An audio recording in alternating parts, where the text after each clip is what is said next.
नमस्ते दोस्तों, D Kumar education platform में आपका स्वागत है। मेरा एक छोटा सा प्रयास है, आपको अच्छा लगे तो अधिक से अधिक लाइक कीजिए, शेयर कीजिए, सब्सक्राइब कीजिए। दोस्तों, हम 16 जनपदों के बारे में पढ़ रहे थे, जिसमें मगध साम्राज्य की स्थापना के बारे में आज हम पढ़ेंगे। उसका विस्तार कब हुआ? लगभग 400 ईसा पूर्व से 430 ईसा पूर्व तक उसका विकास हुआ। माफ कीजिए दोस्तों, विस्तार हुआ। 16 जनपदों में मगध जनपद सबसे अधिक शक्तिशाली था। मगध के बड़े साम्राज्य के रूप में विकसित करने का पहला चरण हर्षक वंशज के राजा बिंबिसार के नेतृत्व में हुआ। उसने एक अंग को जीतकर उसके राज्य में मिला लिया।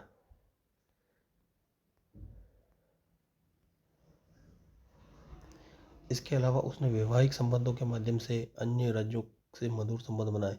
दोस्तों, बिंबिसार ने अन्य राज्यों में वैवाहिक संबंध की स्थापना की तथा उनसे अधिक मधुर संबंध बनाए। इसके अंतर्गत कौशल, वैशाली तथा मूत्रकुल, पंजाब तथा राजनीतिक प्रतिष्ठा को बढ़ाया। वह अवंती महाजनपद के को जीत कर न सका,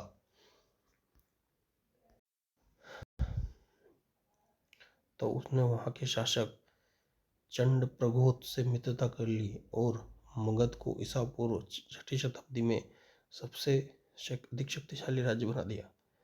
उसकी राजधानी राजगीर थी। उस समय उसे गिर वज्र कहते थे। जीवक उसका राज्यवेद था। दोस्तों, जीवक उसका राज्यवेद था। उसके पिता बिंबिसार का वध करके अजातशत्रु उसने मगध का सिंहासन संभाला। अजातशत्रु ने शासन के विस्तार में आक्रमण नीति का काम किया। उसके पिता की रिश्तेदारी का कोई लिहाज न था रखा। उसने युद्धों के दौरान नए युद्ध यंत्रों की स्थापना की। उसकी सेना के पास पत्थर फेंकने वाला महाशिलाकंटक का एक यंत्र था।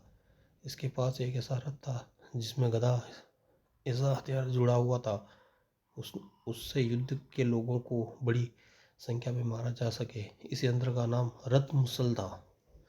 दोस्तों, ये भी एक प्रश्न आईएमपी है।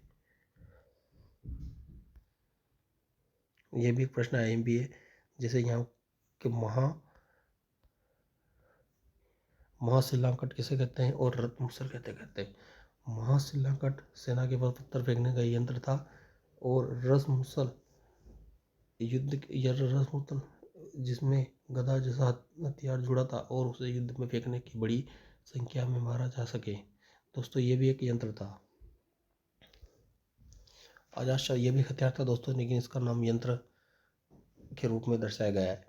अजातशत्रु के बाद उदयनिक मगध की गद्दी पर बैठा। उसने काल में मगध का साम्राज्य उत्तर में हिमालय से दक्षिण में छोटा नागपुर की पहाड़ी तक फैलाया। दोस्तों, जैसे ही उदयनिक मगध साम्राज्य की गद्दी पर बैठा और उसने उसका विस्तार किया, यानी भौगोलिक दृष्टि में उसने गंगा से सोन से संगम पर पाटनी को अपनी राजधानी में मिलाया। मगध में सम्राटों का सबसे बड़ा शत्रु अवंती महाजनपद था। अवंती उज्जैन का प्राचीन नाम है। दोस्तों, आप सब जानते हैं अवंती उज्जैन का प्राचीन नाम है, जो वर्तमान में मध्य प्रदेश का एक शहर है। उदयनिक और अवंती राज्य के बीच संघर्ष चला, परंतु अवंती महाजनपद की स्वतंत्रता बनी रही। बाद में शिशुनाग वंश के राजाओं ने उसे जीतकर उसने साम्राज्य में मिला लिया। मगध साम्राज्य के विस्तार एवं उन्नति के निम्न कारण है। दोस्तों, ये मगध साम्राज्य के विस्तार और उन्नति के कारण निम्न कारण बताए गए हैं, जो हम आगे की वीडियो में देखते हैं। आज के लिए इतना ही दोस्तों। मेरे वीडियो को अधिक से लाइक कीजिए, शेयर कीजिए और सब्सक्राइब कीजिए। धन्यवाद।